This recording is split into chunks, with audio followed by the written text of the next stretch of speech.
আসসালামু আলাইকুম বন্ধুরা, কেমন আছেন সবাই? অবশ্যই ভালো আছেন। আজকে সকাল সকালে বাজারে চলে আসলাম। বাজারে এসে বড় একটি রুই মাছ কিনে ফেললাম। মাছটা একটু বড় দেখে বাজার থেকেই কাটিয়ে নিলাম। বন্ধুরা, আজকে দেখাবো গরম মশলা ছাড়া ঘরোয়া পদ্ধতিতে রুই মাছ রান্নার অসাধারণ একটি রেসিপি। প্রথমে মাছগুলোকে ভালো করে ধুয়ে নিতে হবে, তারপরে লবণ ও হলুদ দিয়ে মাছগুলোকে মেখে মিনিমাম 10 মিনিট এভাবে রেখে দিতে হবে, যাতে লবণটা মাছের ভিতরে খুব সুন্দরভাবে মিশে। আজকে মাছ রান্নায় কোনো ধরনের গরম মশলা বা বিভিন্ন ধরনের মশলা ব্যবহার করব না, এজন্য মাছগুলোকে খুব সুন্দরভাবে ভাজি করে নিব। শুধু পেঁয়াজ রসুন ও হলুদ মরিচ দিয়ে মাছটা রান্না করা হবে, সেক্ষেত্রে ভাজি করতে হবে খুব সুন্দরভাবে কড়া করে। অলরেডি আমার মাছগুলো খুব চমৎকার করে ভাজি করে ফেললাম। এই যে দেখুন কত সুন্দর করে কড়া করে ভাজি করলাম। মাছ ভাজির শেষে মাছের মাথাটাকে খুব সুন্দরভাবে উল্টিয়ে পুল্টিয়ে কড়া করে ভাজি করে নিব। আমার মাছ সব ভাজি করা শেষ। সম্পূর্ণ ঘরোয়া পদ্ধতিতে গ্রামীণ স্টাইলে রান্না করা হবে আজকের এই রুই মাছের রেসিপি। পেঁয়াজ আর রসুন সুন্দরভাবে কষিয়ে নিতে হবে। নেওয়ার পরে সেই রুই মাছগুলো সুন্দরভাবে একটু পানি দিয়ে মাছগুলো দিয়ে দিতে হবে। আজকের এই মাছের রেসিপিতে কোনো প্রকারের গরম মশলা বা মাছের মশলা ব্যবহার করা হয়নি। মাছগুলোকে এভাবে পানি দিয়ে তারপর কিছুক্ষণ ঢাকনা দিয়ে রাখতে হবে। রাখার পরে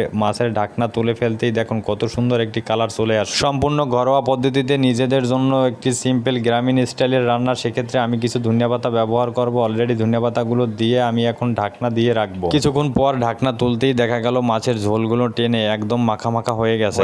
আজকে সম্পূর্ণ ঘরোয়া পদ্ধতিতে গরম মশলা এবং বিভিন্ন মাছের মশলা ছাড়া রুই মাছের একটি অসাধারণ ভুনার রেসিপি। বন্ধুরা, আজকের এই রান্নার রেসিপিটা যদিও আপনাদের ভালো লাগে অবশ্যই লাইক কমেন্ট শেয়ার দিবেন। নিজেরা তৈরি করে ফেলুন গরম মশলা ছাড়া রুই মাছের একটি অসাধারণ রেসিপি।